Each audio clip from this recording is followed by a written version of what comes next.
जीवन की मूल समस्याओं का उत्तर गीता में निहित है।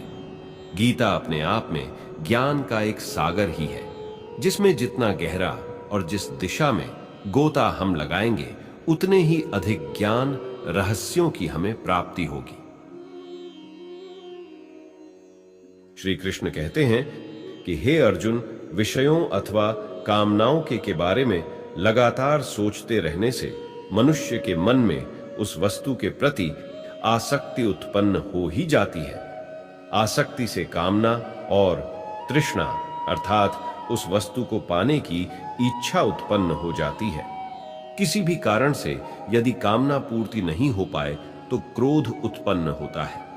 इस श्लोक का मूल आदेश यही है कि हमें अपने संसर्ग को जहां और जिनके साथ हम रहते उठते बैठते हैं, बहुत सोच समझकर निर्धारित और अंगीकार करना चाहिए। अपना नियत और निर्धारित कर्म करो। कर्म करना सदैव श्रेयस्कर है। प्रत्येक मनुष्य को अपना निर्धारित कर्म अवश्य ही करना चाहिए। जो जहां जिस स्थिति में है, उसके लिए निर्धारित उचित कर्म को आसक्ति रहित होकर करने से ही जीवन में लक्ष्य की प्राप्ति होती है। और तो और बिना कर्म के तो शरीर का निर्वाह भी नहीं हो सकता है। जब जब इस भारत भूमि पर पापचार में वृद्धि होती है, धर्म का नाश और अधर्म का विकास होता है, तब तब ईश्वरीय शक्तियां इस धरा पर अवतरित होती हैं और जन्म लेती हैं। श्री कृष्ण अर्जुन से कहते हैं कि हे अर्जुन, भक्तों और सज्जनों का कष्ट दूर करने के लिए, उनके उद्धार और उनकी रक्षा और दुष्टों के विनाश के लिए एवं धर्म के सिद्धांतों की रक्षा, धर्म की पुनर्स्थापना के लिए मैं हर युग में प्रकट होता हूं, हर युग में आता हूं।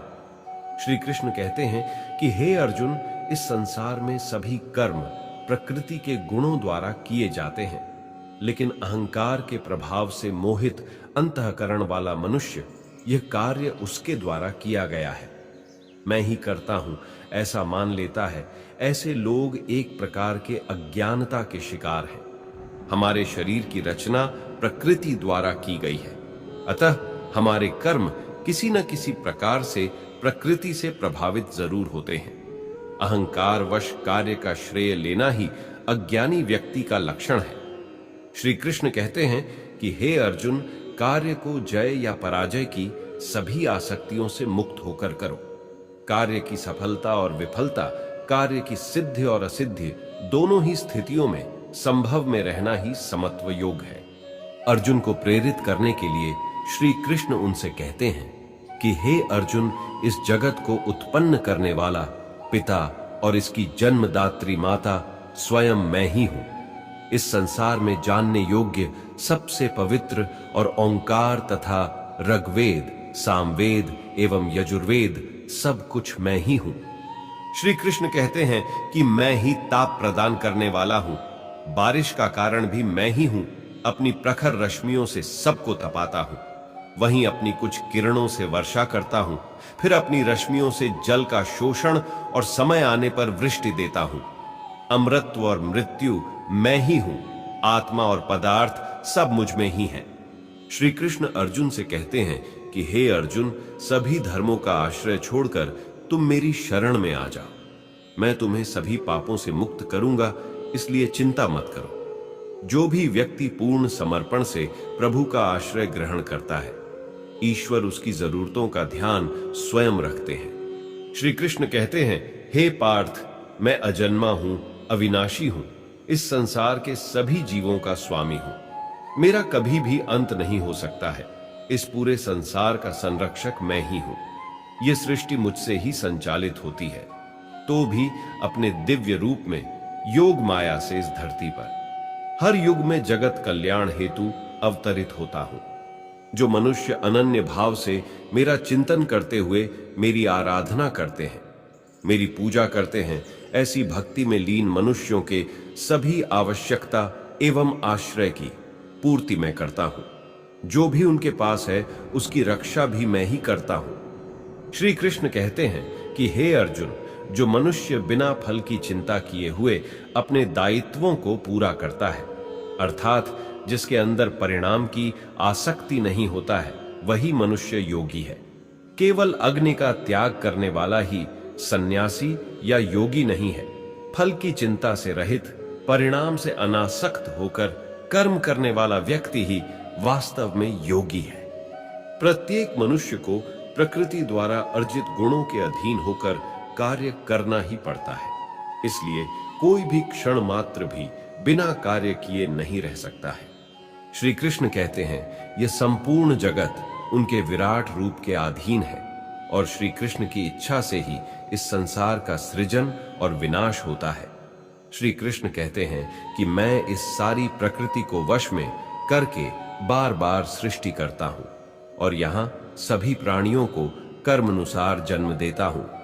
श्री कृष्ण कहते हैं कि श्रद्धा से ही ज्ञान की प्राप्ति होती है और जो व्यक्ति श्रद्धावान है, जिसने अपनी इंद्रियों पर संयम प्राप्त कर लिया है, उसे ही परम ज्ञान की प्राप्ति होती है और ज्ञान प्राप्त करते ही वह व्यक्ति परम शांति को प्राप्त कर लेता है। इस श्लोक से तात्पर्य यह भी है कि बिना आवश्यक योग्यता के बिना जीवन में लक्ष्यों की प्राप्ति नहीं हो सकती है। जीवन में प्राप्ति के लिए साधना के साथ योग्यता भी आवश्यक है। श्रद्धा, भक्ति और इंद्रिय संयम, यह तीन गुण हैं जिससे जीव को परम शांति के साधना पथ पर सफलता प्राप्त होती है। श्री कृष्ण कहते हैं कि हे अर्जुन, तीनों लोकों में मेरा कोई भी कर्तव्य नहीं है, अर्थात मुझे किसी भी वस्तु के प्रति लगाव नहीं है। कुछ भी ऐसा नहीं है जो मुझे चाहिए हो, लेकिन फिर भी मैं अपने कर्तव्यों में लगा हूं। श्री कृष्ण लोगों को अकर्मण्य होकर बैठने से रोकते हैं और सदैव कर्म करने की प्रेरणा देते हैं। कुछ भी कर्म नहीं करना एक प्रकार से गलत कर्म करने जैसा ही है। अत सभी मनुष्यों को सदैव सत्कर्म की ओर प्रेरित होकर कर्म करते रहना चाहिए। श्री कृष्ण कहते हैं कि अर्जुन, ये आत्मा अमर है, अर्थात आत्मा ना तो मर सकती है, ना ही कोई इसे मार सकता है, न तो इसे आग द्वारा जलाया जा सकता है, ना ही पानी से भिगोया जा सकता है, ना ही हवा द्वारा इसे सुखाया जा सकता है और ना ही शस्त्र द्वारा ही इसका विनाश हो सकता है। हे निष्पाप अर्जुन, इस संसार में ज्ञान प्राप्ति के दो मार्ग हैं।